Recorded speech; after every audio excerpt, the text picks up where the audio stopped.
नमस्कार, जय मसीह की। मैं आपका अपना मित्र फिर से एक बार एक नए कविता के साथ आप लोगों के सामने हाजिर हूं, जिसका शीर्षक है यीशु की सुनो। यीशु की सुनो। तो आइए चलते हैं कविता की ओर। आंसर लिखना तो दूर की बात, आंसर लिखना तो दूर की बात, आज लोगों के सामने टिक मारने का भी समय नहीं है। आंसर लिखना तो दूर की बात, आज लोगों के सामने टिक मारने का भी समय नहीं है। बाइक को पकड़कर दौड़ रहे हैं सब, बाइक को पकड़कर दौड़ रहे हैं सब, कहने से उनको कि भाई स्टार्ट करके जाओ ना, जवाब में मिलता है मेरे पास किक मारने का भी समय नहीं है। आंसर लिखना तो दूर की बात, आज लोगों के सामने टिक मारने का भी समय नहीं है।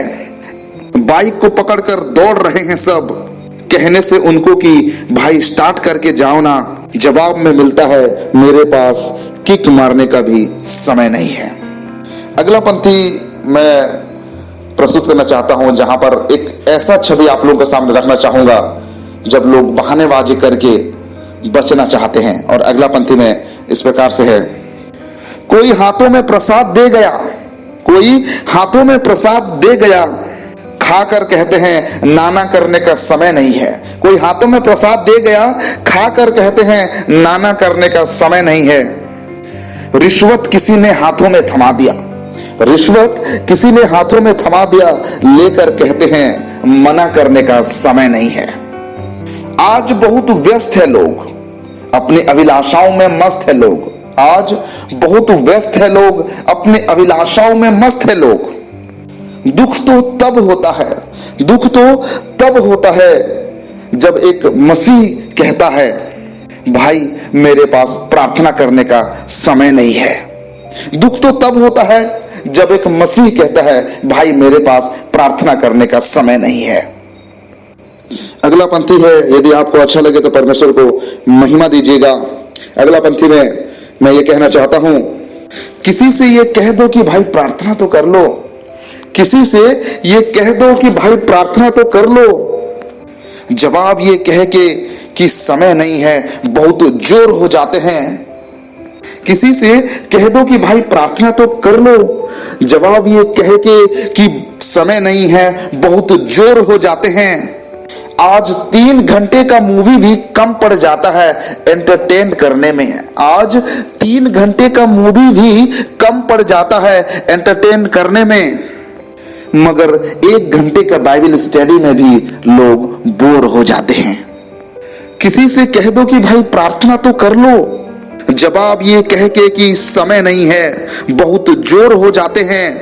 आज 3 घंटे का मूवी भी कम पड़ जाता है एंटरटेन करने में, मगर 1 घंटे का बाइबल स्टडी में भी लोग बोर हो जाते हैं। अगले पंक्ति में मैं आप लोगों के सामने एक अनोखा दृश्य प्रस्तुत करना चाहता हूं, जो आपके आसपास में यह दृश्य देखने को मिल जाएगा। आज वचन भी लोग चुन चुन कर पढ़ रहे हैं, आज वचन भी लोग चुन चुन कर पढ़ रहे हैं। अपनी कानों की खुजली न मिटाए उन वचनों को किसी कोने में धर रहे हैं। आज वचन भी लोग चुन चुन कर पढ़ रहे हैं, अपनी कानों की खुजली न मिटाए उन वचनों को किसी कोने में धर रहे हैं। यह सोच के खुश है कि हम मसीह में हैं, यह सोच के खुश है कि हम मसीह में हैं, मगर वो तो किसी दूसरे आत्मा से भर रहे हैं। यह सोच के खुश है कि हम मसीह में हैं, मगर वो तो किसी दूसरे आत्मा से भर रहे हैं। पहले तो वे वचन बिना जीवित थे, पहले तो वे वचन के बिना जीवित थे, मगर आज वचन की गलत शिक्षा के कारण बेचारे बेमौत मर रहे हैं। पहले तो वे वचन बिना जीवित थे, मगर आज वचन की गलत शिक्षा के कारण बेचारे बेमौत मर रहे हैं। आज विश्वासी बहुत कंफ्यूज है, किसको चुनना है किसको छोड़ना है, बहुत कंफ्यूजन है। तो इस कंफ्यूजन को मैं अगले जो पंक्ति में मैं प्रस्तुत करूंगा कि किस तरह से मसीह लोग एक कंफ्यूजन में, उलझन में फंसे हुए हैं। उस छवि को, उस दृश्य को मैं आप लोगों के सामने रखना चाहता हूं। कोई कहता है ये गलत है, कोई कहता है वो गलत है, कोई कहता है इसकी सुनो, कोई कहता है उसकी सुनो, कोई कहता है ये गलत है, कोई कहता है वो गलत है, कोई कहता है इसकी सुनो, कोई कहता है उसकी सुनो। आज एक विश्वासी बहुत परेशान है, आज एक विश्वासी बहुत परेशान है। वजह यह है कि हम वचनों की नहीं सुनते, वजह यह है कि हम वचनों की नहीं सुनते, जबकि वचन तो कहती है मेरा जुआ बहुत आसान है। कोई कहता है ये गलत है, कोई कहता है वो गलत है, कोई कहता है इसकी सुनो, कोई कहता है उसकी सुनो। आज एक विश्वासी बहुत परेशान है। वजह यह है कि हम वचनों की नहीं सुनते, जबकि वचन तो कहती है मेरा जुआ बहुत आसान है, मेरा जुआ बहुत आसान है। हमारी उलझन और सुलझन की दूरी घुटने और जमीन तक की है। हमारी उलझन और सुलझन की दूरी घुटने और जमीन तक की है। घुटनों को जमीन तक ले आओ, इसी में ही सारा समाधान है।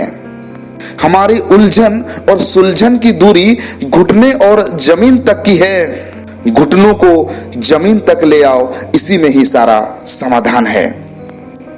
मसीह मेरे प्रियो, उम्मीद करता हूं इस कविता के माध्यम से जो संदेश मैं आप लोगों को देना चाहता हूं आप समझ गए होंगे। तो परमेश्वर को महिमा देते हुए मैं अपने शब्दों को विराम देता हूं। धन्यवाद। God bless you.